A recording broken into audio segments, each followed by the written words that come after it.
I almost walked out without knowing about a ticking time bomb in my head. But let's back up. This story starts about 24 hours before that. I woke up on a regular Thursday. I had a bit of a headache, but that was a pretty hunky-dory normal day for me. With my normal pains, my normal headache, I took my daily medication and started my day by watching TV. My day did, however, progress a little oddly. My husband came home from work and I mentioned to him that my headache was getting worse. I do have a history of migraines. I am on medication that typically reduces my headaches to nothingness, and I haven't had a migraine in, well, years. However, today would be the day that all of that would no longer be true. The last couple of months of my life have been quite odd, and this day would add to that long list. I just don't know what is going on with my body these days, but it's throwing me for quite some loops. I would take my pain medication that is prescribed to me for when this happens, as well as some over-the-counter regular meds that people would take when they have headaches and such. But nothing seemed to do the trick. But I figured I would call it quits early and say, you know what, this day is just not for me, and just try and go to bed. My husband at this point was like, okay, you're clearly really not feeling well, because, you know, he's used to caring for a wife that has chronic illness and knows when pain is getting to a point where I just can't deal, it means it's really bad.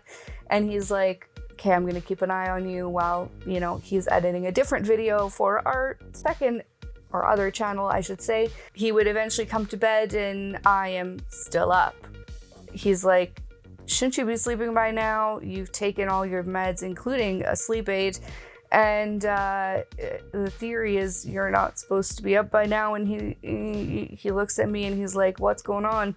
I'm like, I am in so much pain at this point. I don't know what to do with myself, but the pain was getting a little out of hand.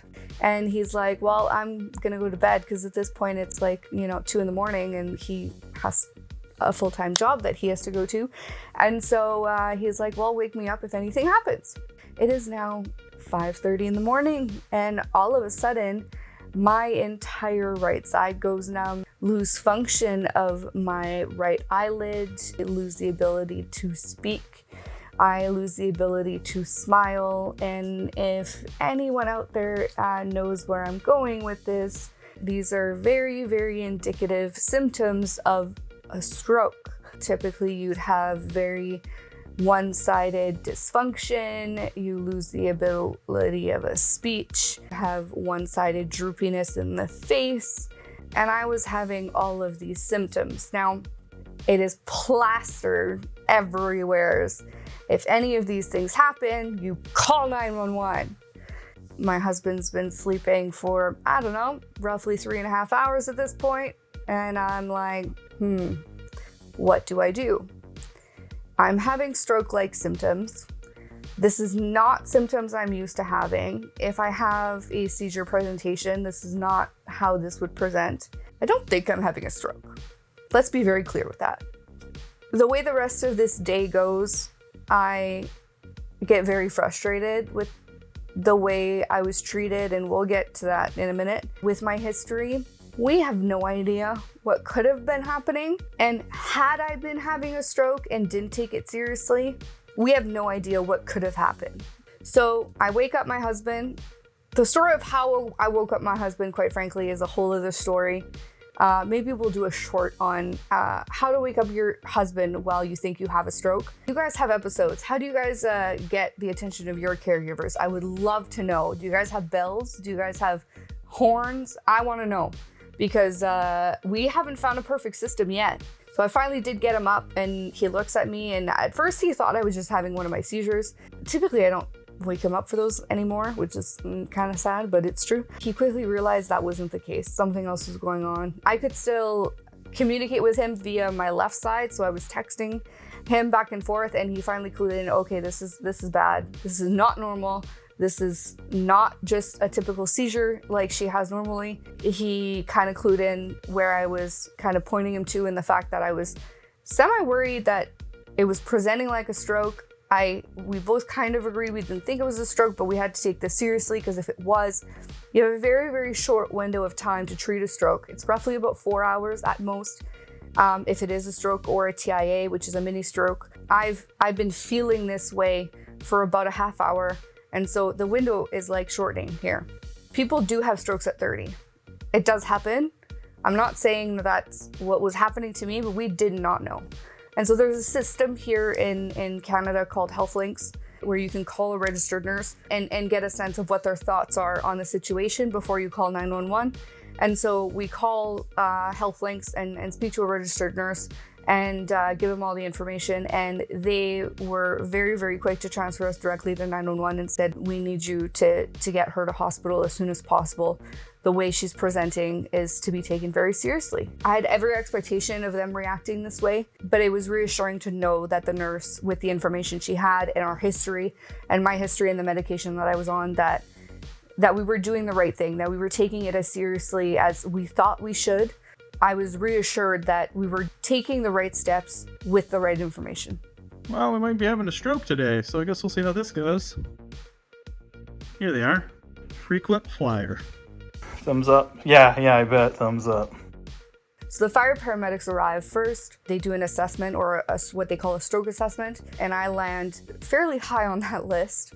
Obviously, with my symptoms, they take my history and all my medical history, my medication and all of that. Their job is to do their assessment and then transfer to paramedics as fast as possible so that we're not waiting even longer by the time they arrive. They did a great job. They were very helpful, very useful. Obviously, at no point in this process can I speak. They were doing everything they could to communicate with me as easily as possible. We have had some very bad experience with fire paramedics in the past, but this crew that we've dealt with, quite frankly, a few times now, the evening crew know me by name, the day crew does not yet. They were very helpful, and they were quick to realize that with my medical history and with everything going on, this was just not normal. Whether it was a stroke or not, they didn't take any judgment on the situation. They just knew that obviously I needed help and that things needed to be taken, seriously. Unfortunately, this is where things kind of took a step in what I would say the wrong direction. The paramedics arrived and the main paramedic walked into the room. The fire paramedic, the main person who took all of my medical information, told them that I was a 5 on the stroke scale. So that's, fairly high on the stroke scale. As soon as he said that number 5, the paramedic seemed to disagree with that statement. And I wouldn't say unfortunately, I don't even know how to feel about this, but laughed and said, there's no way. He hadn't looked at me, hadn't assessed me at this point, had gotten zero information, no history, no nothing. He literally looked at me as a young female and heard those words and said, no way. The prejudice of the situation at that point, his assessment was that whatever the situation was, there was no way that I was having a stroke. And I acknowledged that the chances of me having a stroke, considering the situations, were not high. But the fact that he was so quick to dismiss everything that the fire paramedics had done, and he'd been there literally 5 seconds, had done absolutely nothing, and they were going to try to convey all this information in as quick of a process as possible, and he dismissed them like that. It was literally so quick. It was like a balloon burst in the room. It was the weirdest energy. All the fire paramedics were like, what? And he's like, I'll do my own assessment. And then he grabs my arms and he tells me to squeeze, which is pretty normal, especially in this type of situation. And of course, I can squeeze with my left hand and not my right because I've got no mobility on my right side. They were essentially getting me ready to transfer me into the ambulance at this point, because their job is to make sure that as soon as the ambulance arrives on site that they're ready to move me, especially in the state that I was in. And he was like, okay, whatever, we're just gonna get her in the ambulance and then we'll figure it out. And at this point, they didn't transfer any history, no medication, no nothing. And I was befuddled, confused. I didn't know what was going on. And don't get me wrong, I was not all there at this point. I cognitively can't say that I was fully there. Some of these details have been given to me by my husband. I remember some key details, like him coming in and rushing in and being like, no way. This was just the craziest thing ever. So I get into the ambulance. His first comment to me was, do you actually want to go to hospital today? And I looked at him and I'm like, well, first of all, I can't respond to you. I literally cannot communicate with you that way. I was so confused as to why he was even asking me the question. The next thing he said to me was, I saw your right foot move. I can't move it, so I don't understand. My husband later on told me he had seen my foot move because the firefighter, when they were transferring me, moved my foot. And I'm like, that must have been what the paramedic was talking about. Because when they were moving me, obviously they're moving, like, it's literally on this like little plastic sheet that they move you. They're gonna move you and things are gonna move. But it wasn't me moving it. It wasn't me doing it. Is he thinking I'm faking it? I don't really know what's going on. At that point, I was a little confused, but I couldn't really understand where he was going with it. Well, I don't want to go to hospital. Nobody wants to go to hospital, but I don't feel like I have a choice. I'm presenting like a stroke patient. Do I think I'm having a stroke? I don't know. That's not my job. Your job is to bring me to the hospital for the doctors to make that decision. I don't know what to tell you. Second of all, I can't talk, so I can't even convey this full thought to you anyways. So I don't know what to tell you. And then he proceeds to do what they call a drop test. They sometimes have issues with patients who fake being unconscious. And this is something that I've heard about. I've never seen it happen, and I've never seen a paramedic do it. I don't know if they do this on typical stroke patients, but they asked me to close my eyes and they lifted up my arms. And he says, okay, let them go. So I let my arms drop. I don't really know what the situation was at this point. I don't really understand what he was trying to do. I wasn't unconscious. I've only ever heard of this being done on unconscious patients, because an unconscious patient who is faking it will not let their arm drop on their face because they're not actually unconscious. They'll let it drop on their side. Whereas a true unconscious patient, it will just drop on their face. I wasn't unconscious. I just couldn't speak. I don't really know what he was trying to accomplish at that point, but he clearly expected and thought that I was faking the entire ordeal. And he kept reiterating, are you sure you want to go to hospital today? What do you want to do? I'm confused. What's going on with you today? I don't know what to tell you. First of all, I can't talk. Second of all, what do you want from me? So eventually he left the ambulance. He told me he was going to talk to my husband. My husband later told me that he was yelling on the phone trying to figure out which hospital they were going to take me to, which is a little confusing because usually dispatch just tells them which hospital they're taking me to.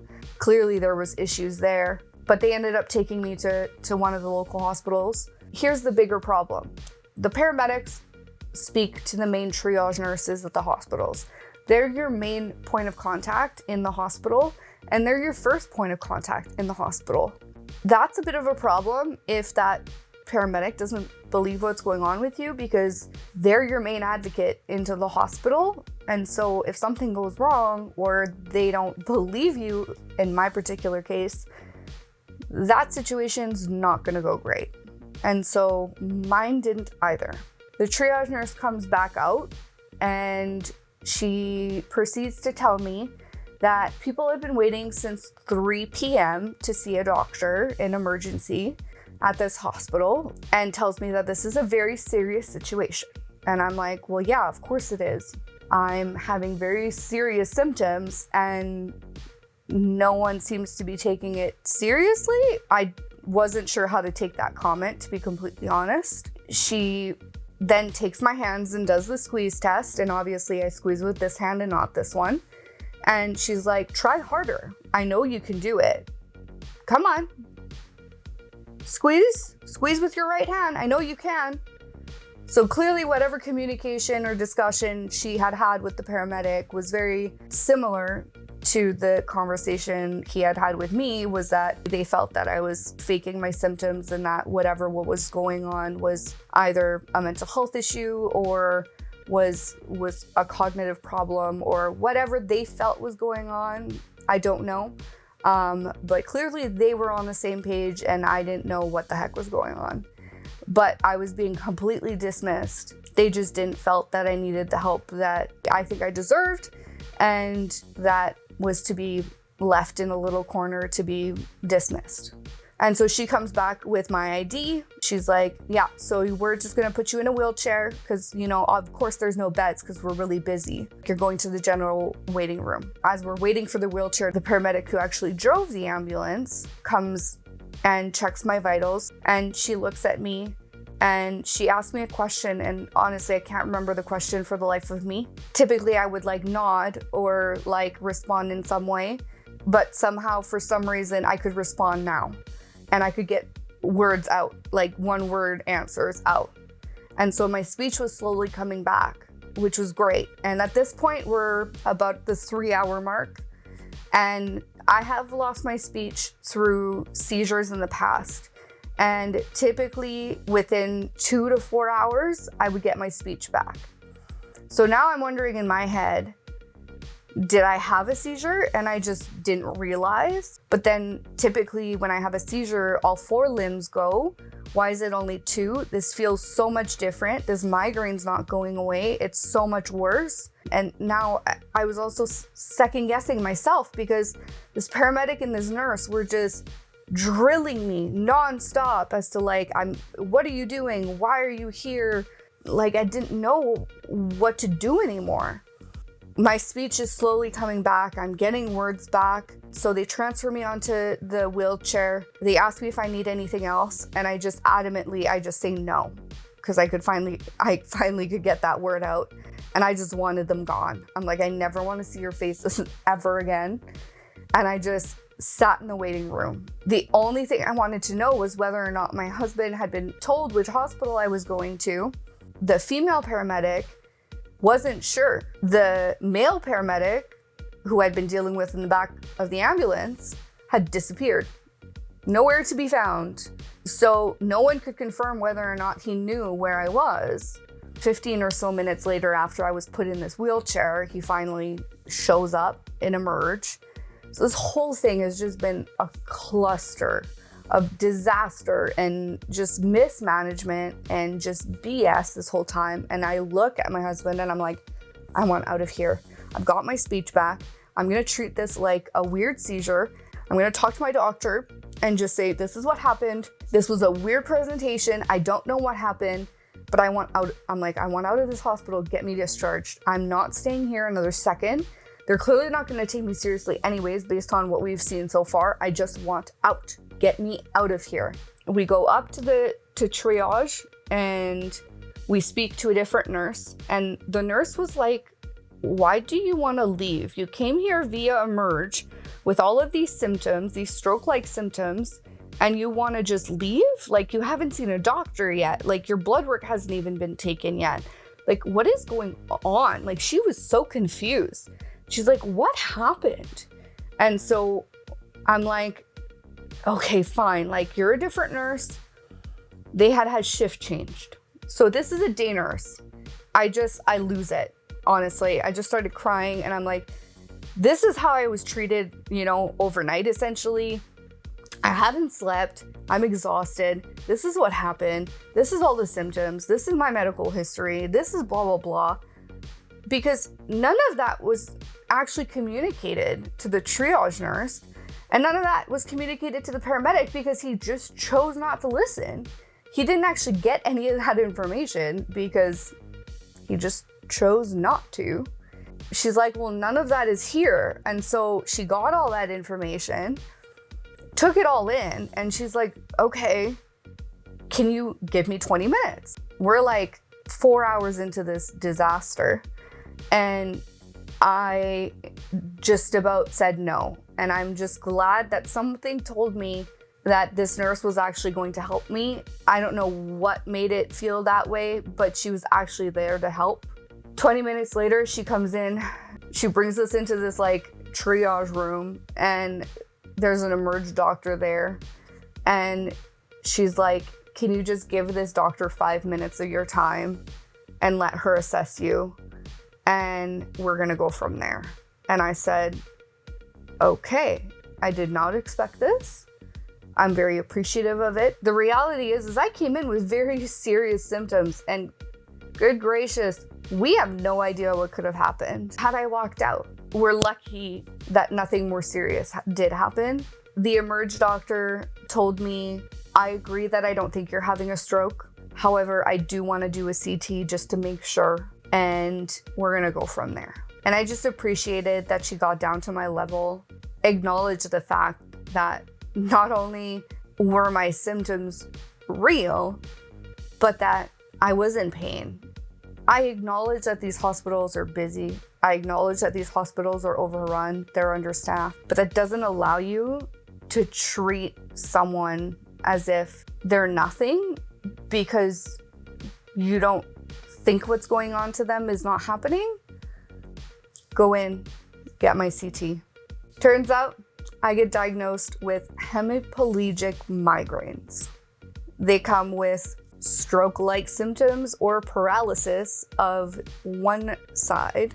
And I take a very deep breath because these migraines are very serious, and she ends up having to send a super long report to my neurologist and tells me that I need to follow up with my neurologist and that it's most likely going to need some serious follow-up and that I'm going to have to look at new medication and all of this. And there's more. There's a kicker to all of this. A big kicker, actually. Well, actually a very small one. That I actually have an aneurysm. A very, very small aneurysm that the CT caught that would have been missed because of this whole situation. And that small aneurysm, yes, for the time being, is just a small aneurysm. But it's something that would have been left unchecked, unverified, unfollowed, unmitigated, had it not been for this whole situation. And so we don't have much news on this aneurysm at this point. I'm waiting for a neurosurgeon consult to know more about it. It is an aneurysm that is on the right side of my brain. And now we wait for a follow-up. Had it not been for this amazing nurse that got down on my level and saw that I needed help, had it not been for that emerge doctor that saw this nurse and the two of them just decided to take it on and saw that I needed the help after everything that happened before, and that paramedic and triage nurse that decided that I wasn't human enough to deserve care, had it not been for this entire situation, we wouldn't know any of it. I don't know exactly how to feel about the whole situation yet. It's still very fresh. I'm curious of your thoughts on how you think I should take this. I am going to be writing a formal complaint to the hospital because I just don't think it's fair that patients are even remotely treated this way. This is not the first time that I've had issues in this hospital, and I don't think it's going to be the last. If you'd like to take a deep dive on issues with this hospital, you can slow your roll with this one next.